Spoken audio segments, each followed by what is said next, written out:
अमेरिकी राष्ट्रपति ट्रंप की ना तो ट्रंप हॉर्मुज खुलवा पाए, ना ईरान को झुका पाए, ना कोई डील हुई, फिर भी ट्रंप ने जंग खत्म करने के संकेत दे दिए। सवाल है कि आखिर ट्रंप का मकसद क्या था? जंग में ट्रंप को हासिल क्या हुआ? नाटो पर भी बेवफाई का आरोप लगाया, किसी देश की मध्यस्थता की बात को भी नकारा। तो सवाल है कि आखिर किस मजबूरी में ट्रंप ने अपने कदम पीछे खींचने का ऐलान कर दिया? दूसरी तरफ नेतन्याहू मिशन दक्षिण लेबनान पर काम कर रहे हैं। कहीं ऐसा तो नहीं कि मिडिल ईस्ट का भूगोल बदलने की नींव रखकर ट्रंप वापस लौट रहे हैं? अब सवाल है कि करीब 10.5 घंटे बाद ट्रंप देश को संबोधित करने वाले हैं, तो क्या इसमें कोई बड़ा ऐलान कर सकते हैं? यह रिपोर्ट देखिए।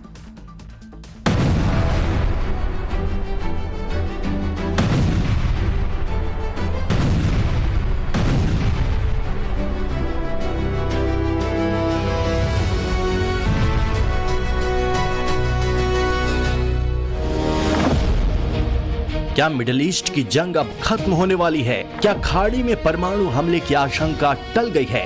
क्या युद्ध खत्म करने की तारीख का ऐलान हो गया है? क्या अमेरिका ईरान में कोई नई डील हो गई है? क्या ट्रंप आज आधी रात बहुत बड़ा ऐलान करने वाले हैं? अमेरिकी राष्ट्रपति डोनाल्ड ट्रंप के नए ऐलान के साथ ये चर्चा उबाल मार रही है कि खाड़ी में अब बारूदी शोर थमने वाला है, मिडिल ईस्ट में अमन चैन लौटने वाला है। लेकिन साथ ये सवाल भी कि क्या ये इतना आसान है जितने कयास लगाए जा रहे हैं? आखिर ट्रंप का ऐसा क्या प्लान है कि वो जंग से वापसी का ऐलान कर रहे हैं? क्या ईरान की भी इसमें सहमति है या फिर मामला कुछ और है? और सबसे बड़ी बात ये कि मध्यस्थता को लेकर जो दावे किए जा रहे थे उन सब का क्या हुआ? भारतीय समय के हिसाब से 2 अप्रैल की सुबह ट्रंप अपने देश को संबोधित करने वाले हैं। मिडिल ईस्ट की जंग 5वें हफ्ते में है। बताया जा रहा है कि क्लाइमैक्स से पहले ट्रंप ने ट्रेलर जारी कर दिया है। इस बात के कयास लगाए जा रहे हैं कि कल जब ट्रंप अमेरिका को संबोधित करेंगे तो युद्ध समाप्ति को लेकर कोई बड़ा ऐलान कर सकते हैं। एक तरफ युद्ध खत्म करने को लेकर डिस्कशन हो रहे हैं, दूसरी ओर हर दिन के साथ संघर्ष का दायरा बढ़ता जा रहा है। मिडिल ईस्ट के कई देश इसकी चपेट में आ चुके हैं। इस ऐसे माहौल में ट्रंप के संबोधन से पहले सभी देश की निगाहें इस बात पर हैं कि किन प्रस्तावों या डील के आधार पर जंग को खत्म किया जा सकता है। हालांकि ट्रंप की ओर से ये भी संकेत दिए जा चुके हैं कि अमेरिका अपने सैन्य ठिकाने हासिल कर चुका है और हॉर्मुज स्ट्रेट खुला रहे या बंद, इससे उन्हें कोई फर्क नहीं पड़ता। क्या ईरान और अमेरिका के बीच कोई सीक्रेट डील हुई है? क्या दोनों देश एक साथ एक टेबल पर आए भी हैं या नहीं? ट्रंप के दावे के तो यही मायने निकाले जा रहे हैं। ईरान के परमाणु प्रोग्राम को लेकर ट्रंप ने फिर से अपनी मंशा दोहराते हुए क्लियर कट मैसेज दिया, लेकिन डील के मुद्दे पर उनका वही एग्रेशन दिखा। तो वहीं ईरान ने भी अपना स्टैंड क्लियर करते हुए कहा कि जब तक अमेरिका फिर से हमला नहीं करने का भरोसा नहीं देगा तब तक युद्ध नहीं रोका जाएगा। यानी अब यहाँ एक बात तो साफ है कि अमेरिका और ईरान डायरेक्ट एक दूसरे के संपर्क में हैं। न तो अमेरिका ने मीडिएशन की बात कही, न तो ईरान ने फिर पाकिस्तान के दावों का, जिसमें वो खुद को शांति दूत दिखाने की कोशिश कर रहा था। अब ऐसे में पाकिस्तान का रोल तो कुछ भी नहीं रहा। सवाल ये भी उठ रहे हैं कि अगर अमेरिका मिडिल ईस्ट से वापस जाता है तो क्या मुस्लिम वर्ल्ड का भूगोल बदल जाएगा? मतलब ये कि पावर ट्रांसफर का क्या रोल होगा, क्योंकि अमेरिका और इजराइल हमलों के बाद ईरान बहुत हद तक बर्बाद हो चुका है। ऐसे में नए पावर्स के तौर पर जो जगह बनती दिख रही है उसमें कौन खुद को फिट करने की कोशिश करेगा? ये चर्चा इसलिए भी क्योंकि जहां एक तरफ संघर्ष विराम की कवायदें हो रही हैं तो वहीं सऊदी अरब चाहता है कि जंग जारी रहे। मिडिल ईस्ट के वॉर के बाद पूरी दुनिया में जहां एनर्जी सेक्टर में भूचाल आया हुआ है, उस स्थिति में भला सऊदी को वॉर जारी रहने से क्या फायदा?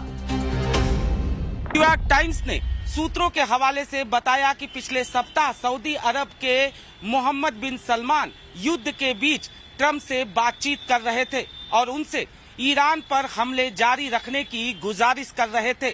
इसके पीछे तर्क है कि ईरान खाड़ी देशों के लिए दीर्घकालिक खतरा है, जिसे सरकार को उखाड़ फेंक कर ही खत्म किया जा सकता है।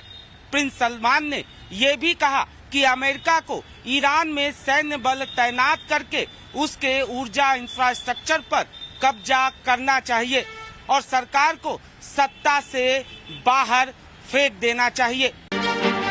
ईरान के कई टॉप लीडर्स को अमेरिका निशाना बना चुका है। ईरान के इंफ्रास्ट्रक्चर को बहुत हद तक तबाह कर चुका है। ट्रंप दावा भी कर रहे हैं कि उन्होंने ईरान को इतना पीछे धकेल दिया है कि आने वाले 10 से 20 साल उसे उबरने में लग जाएंगे। लेकिन इन सब के बीच अमेरिका के लिए सबसे बड़ा चैलेंज नेटो रहा, जिससे ट्रंप को निराशा हाथ लगी। ब्रिटिश अखबार द टेलीग्राफ से बात करते हुए ट्रंप ने अमेरिका को नेटो से बाहर करने के संकेत दे दिए। ट्रंप ने कहा कि वो पहले से जानते थे कि नेटो सिर्फ कागजी शेर है और वो उससे कभी प्रभावित नहीं हुए।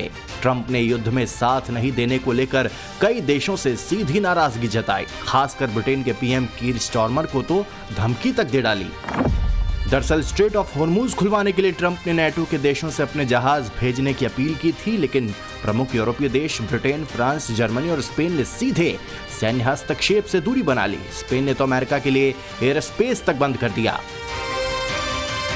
अमेरिकी विदेश मंत्री मार्को रूबियो ने तो नेटो पर वन वे स्ट्रीट होने का आरोप लगाते हुए कहा कि इन देशों ने अपने सैन्य ठिकानों तक पहुंच की अनुमति नहीं दी।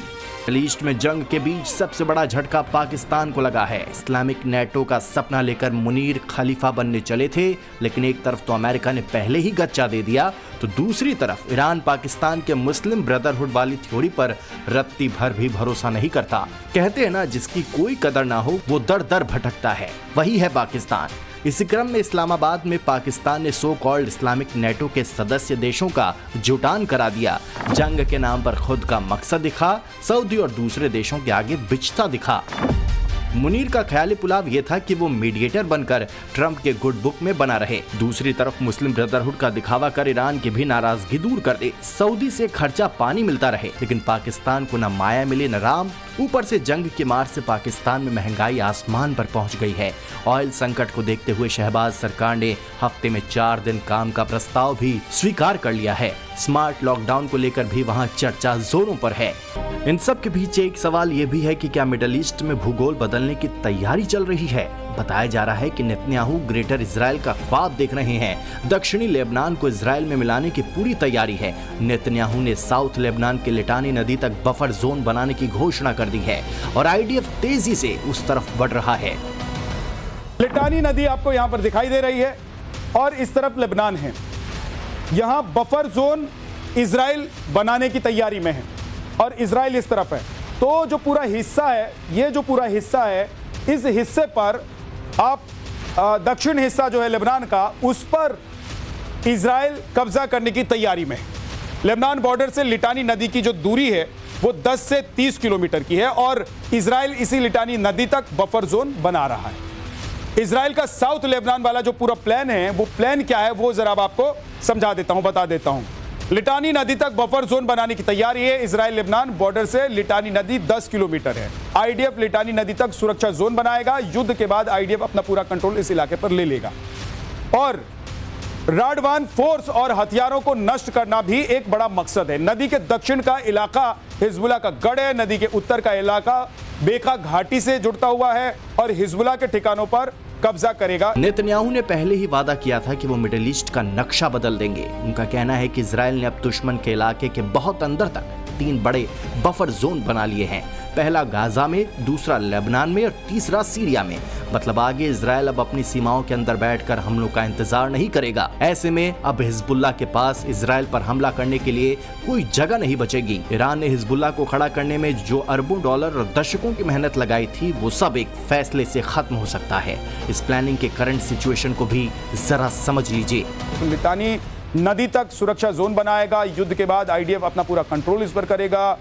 राडवान फोर्स और हथियारों को नष्ट करना होगा। लेबनानी लिटानी के दक्षिण तक नहीं लौट सके, इसका पूरा इंतजाम किया जाएगा। नेतन्याहू के बफर जोन के विस्तार का आदेश दिया गया है और आईडीएफ ने कंतारा के पास लिटानी की सहायक नदी तक पहुंच बना ली है। गाजा जैसी कार्रवाई, बॉर्डर इलाके में बड़ा अभियान चलाना, यूएनआईएफआईएल और एलएफ की भूमिका को खत्म कर देना है और दक्षिण लेबनान में आईडीएफ डिवीजन का विस्तार करना है।